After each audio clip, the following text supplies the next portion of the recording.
जी बिस्मिल्लाह रहमान रहीम। आज A2 cam में कुछ थ्योरेटिकल गुफ्तगू करेंगे। जो हमने कल कुछ डेफिनेशंस लिखी थी, एंथैल्पी चेंज ऑफ हाइड्रेशन और एंथैल्पी चेंज ऑफ सॉल्यूशन के हवाले से। मैंने आपको लिखवा तो दी थी, लेकिन उस वक्त भी मुझे ये चीज बग कर रही थी कि मैं कुछ पार्ट उसका एक्सप्लेन नहीं कर रहा अभी। खैर, आप लोगों ने भी सवाल नहीं पूछा। सोचें मैं किस हवाले से सोच रहा हूँ, कौन सा पार्ट है जिसको समझाने की जरूरत है, बताएं।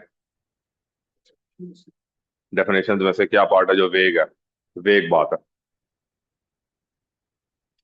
एंथैल्पी या सॉल्यूशन में क्या वेग बात है?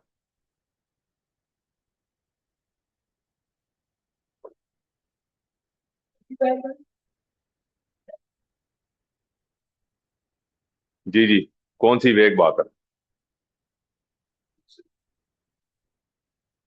चलें, एक और वर्ड भी पकड़ सकते हैं, वेरी डाइल्यूट सॉल्यूशन। तो वेरी डाइल्यूट सॉल्यूशन तो अनस्पेसिफाइड है। तो इसमें दो सवाल आते हैं, जो दो सवाल जहन में आ सकते हैं। पहला सवाल ये जहन में आ सकता है कि ये वेरी डाइल्यूट का मतलब क्या है, क्योंकि mathematically speaking this is not exactly ये एक्यूरेट या स्पेसिफिक नहीं है। जी, उमैद बोले। सर, आपका ये कहने का मतलब है कि how do we say something is very dilute, मतलब हाउ हाँ, dilute does it have to be called yes, very dilute? Yes, that's अच्छा एग्जैक्टली। अच्छा। हाँ, मैं भी वही सोच रहा था। तो एक ये लूज एंड है, ठीक है। दूसरा लूज एंड ये है कि why do we have to use this phrase, ये फ्रेज यूज करने की क्या जरूरत पड़ गई है, ठीक है। सो ये दोनों सवाल हैं। और ये पहले सवाल कि हमने ये फ्रेज जो यूज किया, इसका क्या मतलब है, इसको मैं और थोड़ा सा कॉम्प्लेक्स करता हूँ। हमारे जो A2 के सिलेबस में ये डेफिनेशन फिर थोड़ी सी केयरफुल किस्म की है। सही है। केयरफुल इन व्हाट सेंस कि हमें उसने वेट तो करके दे दिया है, मगर आ, उस इतना स्ट्रांग लैंग्वेज नहीं यूज की जो कि नॉर्मली यूज की जाती है। जो लैंग्वेज यूज की जाती है वो है इन्फिनिटली डाइल्यूट सोल्यूशन, ठीक है। इन्फिनिटली डाइल्यूट सोल्यूशन, हमने वेरी डाइल्यूट सोल्यूशन यूज किया है, तो इन्फिनिटली डाइल्यूट सोल्यूशन भी यूज किया जाता है। सो अब वहां पे फिर उस वही वाला सवाल वहां भी खड़ा होगा कि इन्फिनिटली डाइल्यूट क्यों। तो मैंने बिल्डिंग ब्लॉक्स आपको ऑलरेडी दे दी हैं, ठीक है। खाली उसमें से हमने एक्सट्रैक्ट करनी है इंफॉर्मेशन, ठीक है। मसला ये होता है कि मैंने आपको बताया था कि जब भी अ, आप किसी आयनिक कंपाउंड को डालते हैं, डिसॉल्व करते हैं, तो जो उसका एग्जिस्टिंग स्ट्रक्चर होता है,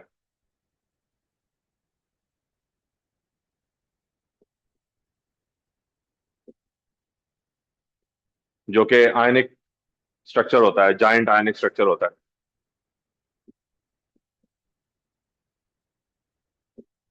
उसने ब्रेक होना होता है, राइट। और ब्रेक होने के बाद जो स्ट्रक्चर बनता है वो किस तरह का बनता है?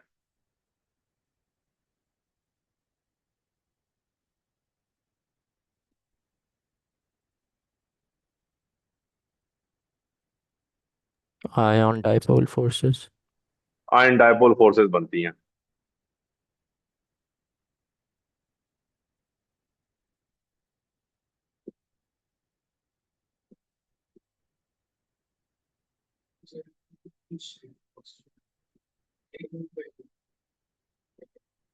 हाँ, हाँ। अ,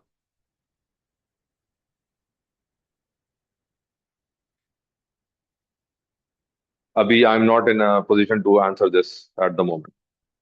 सर, सही ने क्या पूछा था? कि ऑक्सीजन के दो लोन पेयर में से कितने लोन पेयर देगा वो सोडियम को, तो आई हैव टू चेक। लेकिन ओवरऑल जो पोलैरिटी है जो ऑक्सीजन का नेगेटिव पोल है, that is being concentrated around the positive ion. ठीक है, जो आयन डायपोल फोर्सेस बन रहे हैं। तो याद रहे कि दिस इज नॉट, वो जो डेटिव कोवलेंट बॉन्ड नहीं बन रहा है, इसलिए आई am not very confident about this. ठीक है, कि वो पूरा, क्या ये लोन पेयर एग्जैक्टली पूरा जाके एन के साथ अटैच हो जाता है, आई एम नॉट कंप्लीटली श्योर। हाँ, ये डेटिव बॉन्डिंग एग्जैक्टली नहीं है। सही है। सो ये ion dipole forces are something less of a less strength, जो भी स्ट्रेंथ इसकी थोड़ी सी कम है। बहरहाल, मैं इस इशू के ऊपर बाद में कमेंट करूंगा। फिलहाल जो हमारा एग्जिस्टिंग सवाल है उसके ऊपर आ जाए। देखें, इस पोजीशन में से इस पोजीशन में आना, पहले इस पोजीशन ने टूटना है और इस पोजीशन ने बनना है। मैंने आपको कल यही बात की थी। आज एक फ्लेवर ऐड करते हैं। एडिशनल फ्लेवर ये है कि ये प्रोसेस, इसका टूटना इसका बनना और इसका टूटना इसका बनना, एक कंटिन्यूअस प्रोसेस।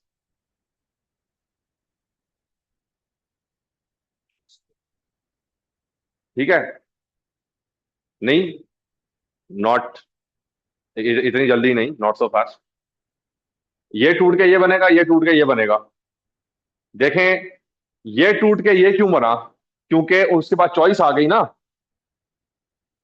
Na+ के बाद चॉइस आ गई कि आपने Cl के मोहल्ले में रहना है, यानी Cl की प्रॉक्सिमिटी में रहना है, या ऑक्सीजन की प्रॉक्सिमिटी में रहना है। ठीक है, नेगेटिव पोल की प्रॉक्सिमिटी में रहना, नेगेटिव आयन या नेगेटिव पोल। और Cl- के बाद चॉइस आ गई, पॉजिटिव आयन या पॉजिटिव पोल। ठीक, तो जब चॉइस मिली तो उन्होंने चॉइस बनाई। राइट, जितना डाइल्यूट होता जाएगा, जितना डाइल्यूट होता जाएगा, उतना इन आयंस के पास जो चॉइस है, ये वाली चॉइस, ये कम होती रहेगी। सोचें, देखें, ये वाली चॉइस कब अवेलेबल है? जब तक सोडियम के नेबर्स में क्लोराइड मौजूद है। जब क्लोराइड मौजूद ही नहीं होगा तो वो चॉइस खत्म हो जाएगी ना, फिर वो यहां से उठ के यहां नहीं जा सकेगा। बात समझ आ रही है? उसके लिए क्या करना पड़ेगा? उसके लिए chloride will have to be infinitely far away, will have to be infinitely far away from sodium and vice versa. समझ आई बात? तो इस इन्फिनिट डिस्टेंस के लिए क्या चाहिए? Infinite dilution. इतने ज्यादा वाटर मॉलिक्यूल्स बम्बार्डेड हो कि उसके इमीडिएट सराउंडिंग में उसको Cl- मिले ही ना। कुछ बात समझ आ रही है?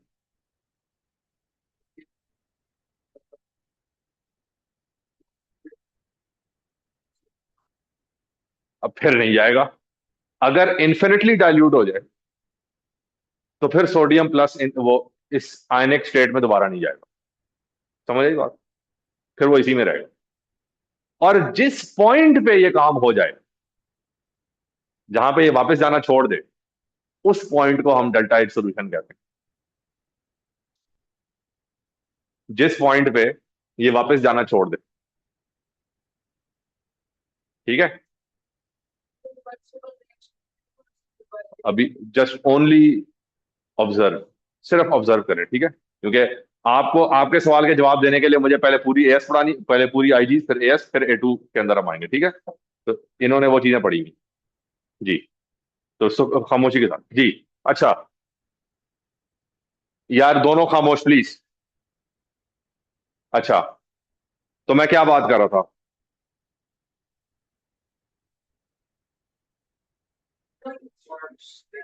ठीक है, अब आ, अब आइए वो डेल्टा एच सोल्यूशन। ये जो वैल्यू है, what ever that value is, ये वैल्यू एक्सोथर्मिक भी हो सकती है और एंडो भी हो सकती है ना। तो वो एक वैल्यू फिक्स कब होगी? जब ये इन्फिनिटली डाइल्यूट होगा और जब इस तरफ जाना बंद होगा। समझ आई? जब वो टोटली इधर आ चुका होगा। तो जिस पॉइंट पे वो इधर आ चुका होगा, उसके बाद ये होगा कि जब आप मजीद पानी डालेंगे, as soon as this point is reached, उसके बाद जितना आप मजीद पानी डालेंगे, वो इसके डेल्टा एच में कोई फर्क नहीं पड़ेगा। एनर्जी ना आएगी ना जाएगी उसके बाद। तो हमें वो पॉइंट चाहिए जहां पे एनर्जी चेंज होना बंद हो जाए। मसला ये है कि उस पॉइंट से पहले तक एनर्जी चेंज होती रहती है। अगर एक्सोथर्मिक है तो टेम्परेचर ऊपर जाता रहता है। पानी ऐड करते जाएं, टेम्परेचर और ऊपर जाएगा, और ऐड करें और ऊपर जाएगा, और ऐड करें और ऊपर जाएगा। एंडोथर्मिक है तो आ, आप पानी डालते रहें, टेम्परेचर और नीचे जाएगा, और नीचे जाएगा, और नीचे जाएगा। बात समझ आई? एनर्जी चेंज होती रहेगी। रुकेगी कब? इन्फिनिट पे जाके रुकेगी। बात समझ आई? अच्छा, अब अगला मसला मुझे बताएं, अगला मसला क्या है? हाँ, it is steering you in the face, elephant in the room. हाँ, इन्फिनिट कैसे आएगा? ठीक है, मतलब मैं पानी भरता रहूं, भरता रहूं, भरता रहूं, भरता रहूं, भरता रहूं, मतलब मैं पूरा पूरा यूनिवर्स भी भर दूं, इन्फिनिट नहीं आएगा। सही है, क्योंकि इन्फिनिट बाय डेफिनेशन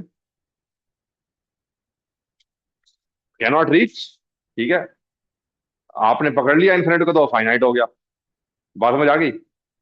हाँ, तो वो पॉइंट कब आएगा? बात ये है, प्रैक्टिकली स्पीकिंग हमारे सारे जो मेजरिंग डिवाइसेस हैं वो लिमिटेड है।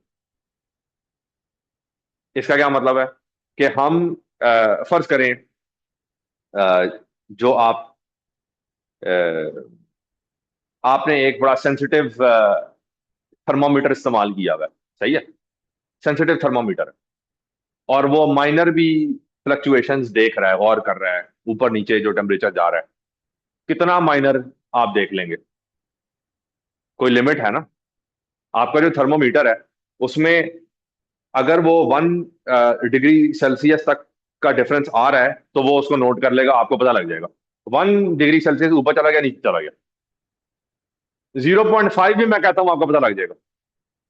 लेकिन उससे कम अगर चेंज आ रही है, पता लगेगी? मुश्किल है ना। ठीक है, एक कोई तो ऐसा पॉइंट होगा ना जहां पे अगर चेंज आ भी रहा है तो आपको नहीं पता लगेगा। तो हमारे लिए प्रैक्टिकली वो पॉइंट भी ठीक काफी है। जब आपका थर्मोमीटर बताना छोड़ दे, हालांकि वो इन्फिनिट पॉइंट नहीं होगा, मगर आपके लिए चेंज होना बंद हो गया, है ना।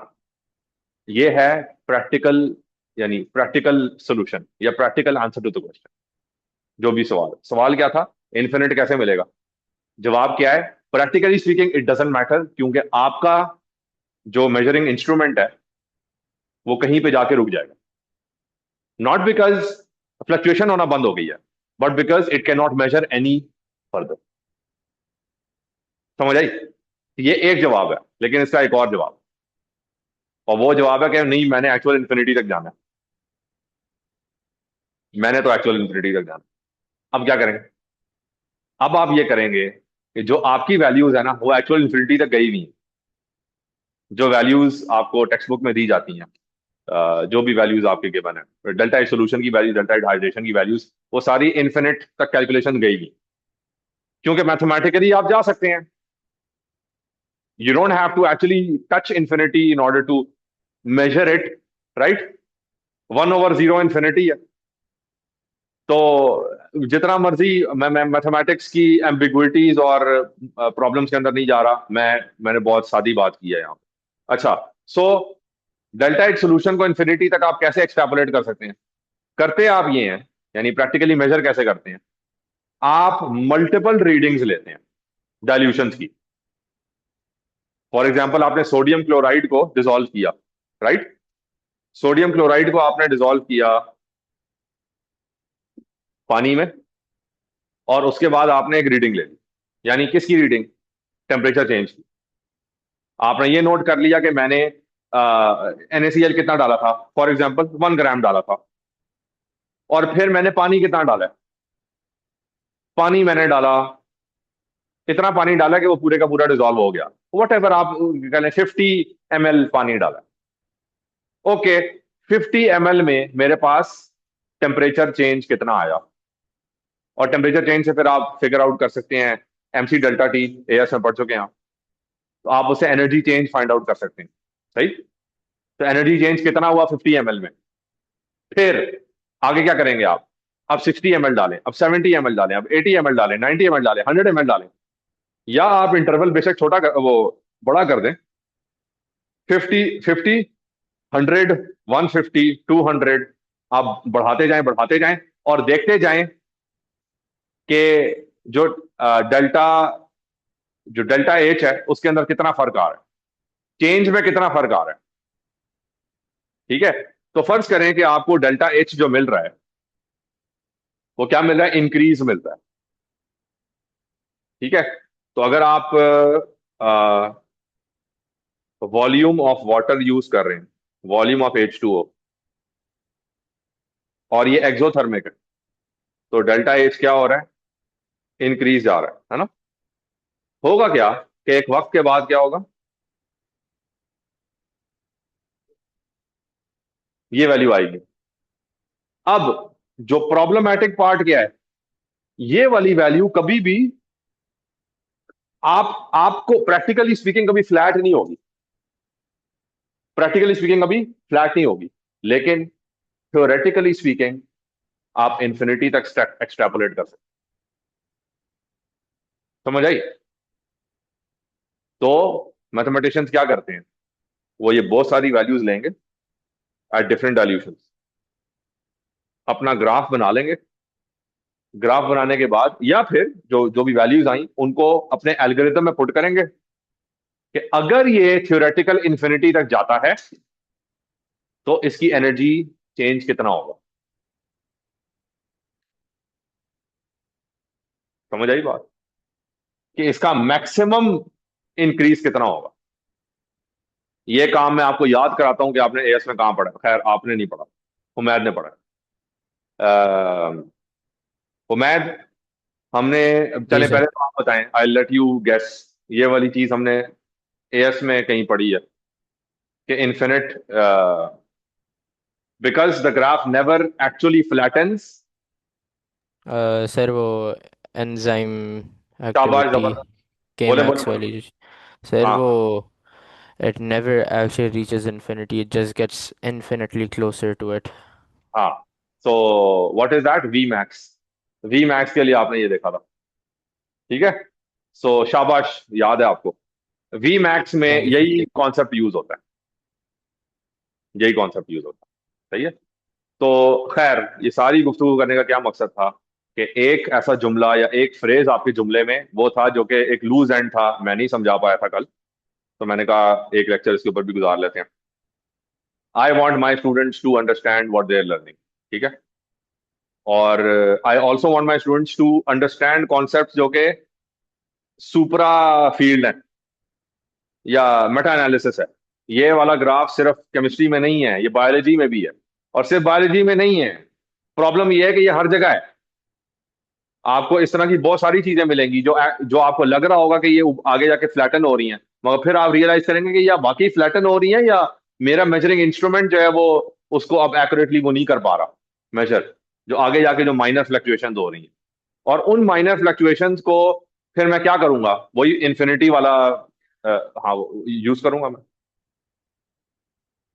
तो एक ही टूल अक्रॉस फील्ड्स यूज होता है। ठीक है। I want you to recognise this. चलें जी, अब जरा थोड़ी थियरी पढ़ ली, बात आगे बढ़ाते हैं अब। जी, इधर आ जाएं। प्रैक्टिकल एक्टिविटी, एंथैल्पी चेंज और सोल्यूशन बाय एक्सपेरिमेंट। आप एक्सपेरिमेंटली एंथैल्पी चेंज और सोल्यूशन कैसे फाइंड आउट कर सकते हैं। अब सोडियम हाइड्रोक्साइड अब यूज हो रहा है इस केस में। Enthalpy change of solution of sodium hydroxide can be found using a polystyrene cup as a calorimeter. ठीक है, कैलोरी मीटर के तौर पे आप ये कप इस्तेमाल करते हैं। We use known amounts of solute and solvent with the solvent in excess to make sure that all the solute dissolves. पूरे के पूरे सॉल्यूट को आपने डिजोल्व करना होता है। ले जी, प्रोसीजर में क्या होगा? पहले आप पॉलिस्टीरीन, बेसिकली आपको मेजर चाहिए ना कि कितना वजन डाल रहे हैं सॉल्यूट का, और कितना वजन या वॉल्यूम है सॉल्वेंट का, राइट? तो उसके लिए वही सारा पूरा प्रोसेस, पहले आप एम्प्टी पॉलिस्टीरीन कप लें, फिर 100 cm³ पानी ले लें कप में, फिर कप एंड वाटर को मेजर कर लें, फिर उसमें से जो एम्प्टी कप का वेट है वो माइनस कर लें। ठीक है, फिर उसके बाद record the steady temperature of water with thermometer. अब जो नियरेस्ट 0.2 डिग्री सेल्सियस, तो आपने जो स्टेडी टेम्परेचर यानी थोड़ी देर के लिए डाला, जब वो सेटल हो गया फिर आपने उस टेम्परेचर को नोट कर लिया। ठीक है, पानी के। अब आप वो few pellets of sodium hydroxide डाले आपने, ये आपके सेफ्टी में आ जाएगा। कोरोसिव है तो आप make sure you wear gloves वगैरह, right, which have been stored under dry conditions। जी, keep the mixture stirred continuously with thermometer. Thermometer से ही आप उसको स्टर कर लें। Record the temperature at fixed intervals, for example every 20 seconds. हर 20 second के ऊपर आप नोट कर लें कि अब टेम्परेचर कितना हो गया, अब टेम्परेचर कितना हो गया, टेम्परेचर कितना हो गया, चाहे टेम्परेचर इंक्रीज करे या डिक्रीज करे। Keep recording temperature for 5 minutes after the maximum temperature has been reached. weigh the cup and its contents to calculate the mass of sodium hydroxide which dissolved। ठीक है, तो अब आइए, जो mass of polystyrene cup itself 23 grams था। अ, पानी डालने के बाद 123.45 हो गया। इसका मतलब mass of water निकाल दें, अगर आप कप का mass निकाल दें तो 100.45 आ गया। जब आपने सोडियम हाइड्रोक्साइड को ऐड किया था तो इमीडिएटली जो जो बना, टोटल मैस उसका बना, वो क्या बना? 124.95। अब आप इसमें से ये दोनों मैसेज बाहर निकाल दें तो पीछे क्या बचा, या ये वाला मैथ बाहर निकाल दें 123.45, तो पीछे क्या बचा? 1.5। इसका मतलब 1.5 ग्राम ऐड हुआ है सोडियम हाइड्रोक्साइड। अब initial versus final temperature note किया। Give me a moment.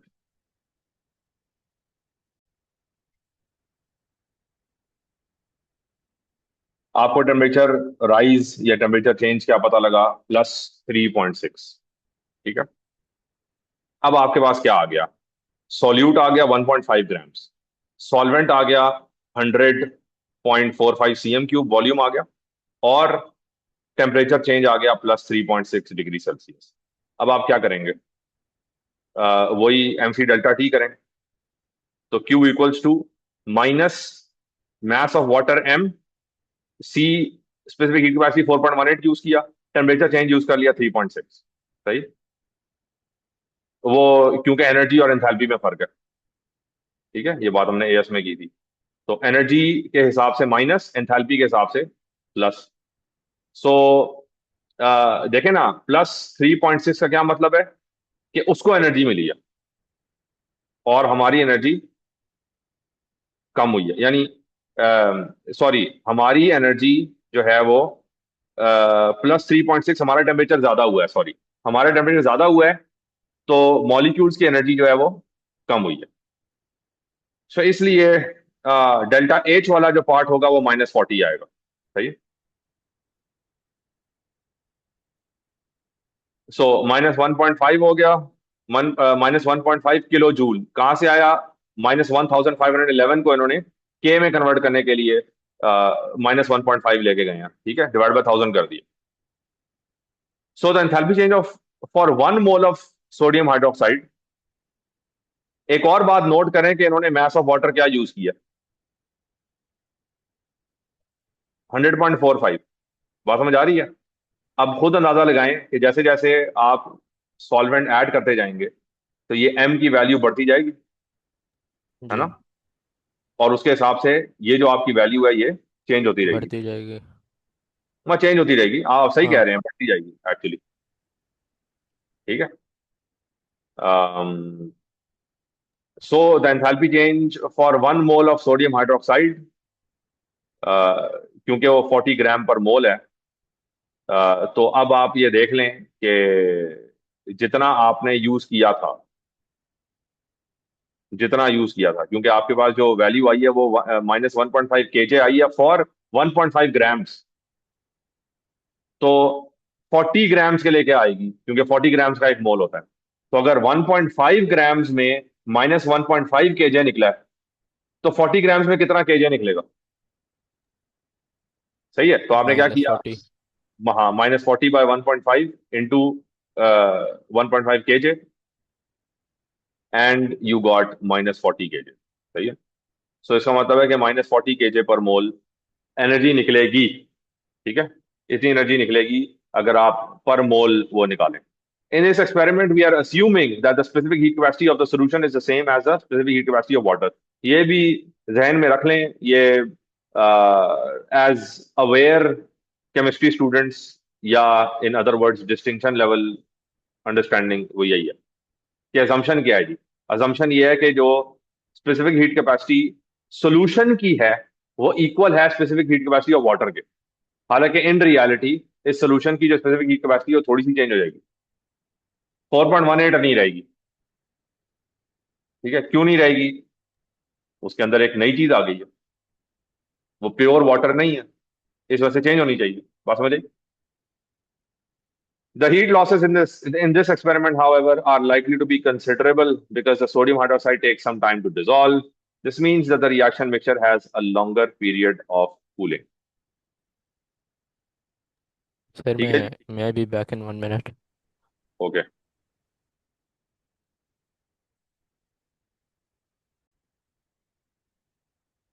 चलें जी, आज के लिए तीसरी चीज, हमने पहले कुछ थ्योरेटिकल बात की कि कुछ लूज एंड्स को टाई अप किया। दूसरी हमने जो बात की थी वो ये कि प्रैक्टिकली, एक्सपेरिमेंटली हम डेल्टा एक सोल्यूशन कैसे निकाल सकते हैं, जो कि कंप्लीटली रिपीटेड एक्सपेरिमेंट था एएस में जो आपने किया था उसका। ठीक है, उसमें कोई नई बात नहीं। अब तीसरी चीज जो हमने करनी है वो ये कि आपने कल ये बात कर ली है, बाय द वे। कल हमने ये सीखा था कि delta H solution, delta H hydration और लैटिस एनर्जी को हम एनर्जी साइकिल में कैसे शो कर सकते हैं। This is the energy cycle, right? यही हमने किया था। इसको हमने कन्वर्ट करना है एनर्जी लेवल डायग्राम में। द सेम थिंग जो हमने पिछले पिछली दफा बॉर्न हार्बर साइकिल में किया था, एनर्जी लेवल डायग्राम, याद है? तो हम इसको एनर्जी लेवल डायग्राम के हवाले से कैसे शो कर सकते हैं? आप मुझे बताएं कि जो हाईएस्ट लेवल है एनर्जी का, वो इन तीनों में से कौन सा पार्ट है जो हाईएस्ट लेवल लैटिस। है? लैटिस नहीं गैसीय होगा? साइंस, वो गैसीय साइंस। ओ अच्छा। ठीक है, क्यों? गैसीय साइंस से आप आयन सोल्यूशन में आएंगे तब भी एनर्जी लूज होगी। एक्सोथर्मिक है, यानी ये एक्सोथर्मिक है, डेल्टा एच हाइड्रेशन ऑलवेज। और गैसीय साइंस में जब आयनिक कंपाउंड में आते हैं तो डेल्टा एच लैटिस भी हमेशा एक्सोथर्मिक होती है। यस और नो? यस। तो इसका मतलब है हाईएस्ट लेवल गैसीय साइंस है, ये भी नीचे है, ये भी नीचे है। सिर्फ मसला ये है कि इन दोनों में से कौन ज्यादा नीचे है, ये मसला है। तो आपका जो एनर्जी लेवल डायग्राम में जो हाईएस्ट लेवल होता है वो किसका होता है? गैसियस आयंस का। गैसियस आयंस का। एक तरफ गैसियस आयंस के साथ आप नीचे जाएं तो आपको क्या मिलता है?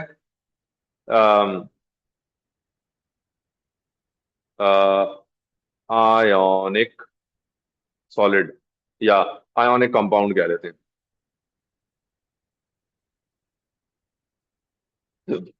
दूसरी तरफ नीचे जाएं तो आपको क्या मिलता है? Ions in solution. तो जो अभी मैंने आपके सामने बनाया है, इस केस में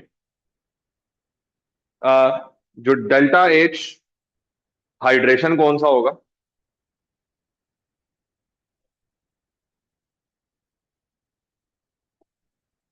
डेल्टा एच हाइड्रेशन, ये वाला है। ये क्या है? Delta H lattice energy. ठीक है, ये क्या होगा? Delta H solution. और इस केस में डेल्टा एच सोल्यूशन क्या है? नेगेटिव, यानी एक्सोथर्मिक। अब ऑल्टरनेटिवली मैं एक और बना सकता हूं, गैसियस आयंस। ठीक है, और इस केस में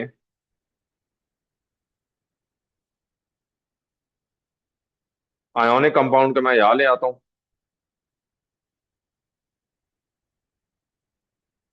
और आयंस इन सोल्यूशन को ऊपर ले जाता हूं।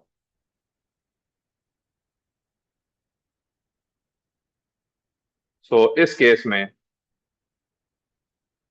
डेल्टा एच सोल्यूशन, यानी एक ये है ना, यहाँ पे ये क्या है? Delta H lattice energy. ये क्या है? Delta H hydration. और ये क्या है? Delta H solution. जो इस केस में क्या होगा? ये पॉजिटिव होगा। ठीक है, एंडो। यहाँ पे क्या है? एक्सो। बात समझ आ रही है? सो यहाँ पे नेगेटिव है, यहाँ पे पॉजिटिव है। क्या टाइम हो रहा है?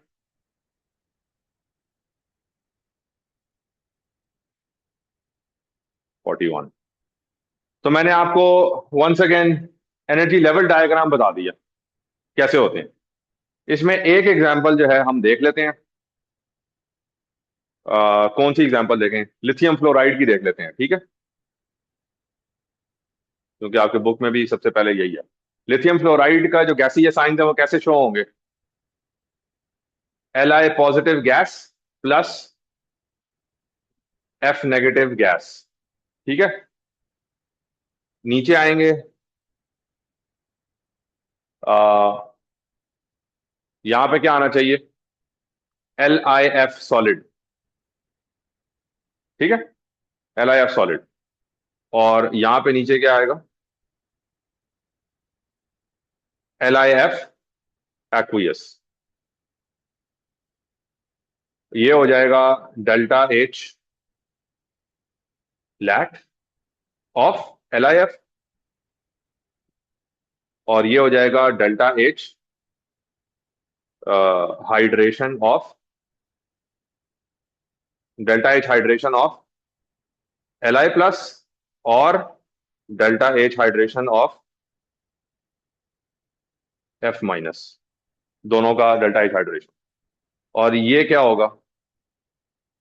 Delta H solution of LiF। बात समझ आ गई? जी। अब आपके लिए होमवर्क है, आप बनाएं एनर्जी लेवल डायग्राम बनाएं।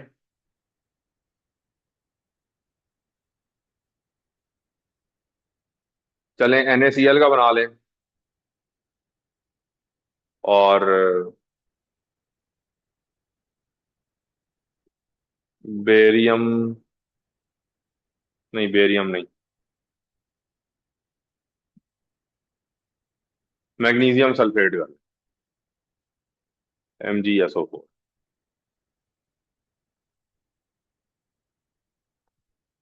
ठीक है, हो जाएगा। सर एक सेकंड मैं ये नोट डाउन कर लूँ। कर लें। Thank you sir.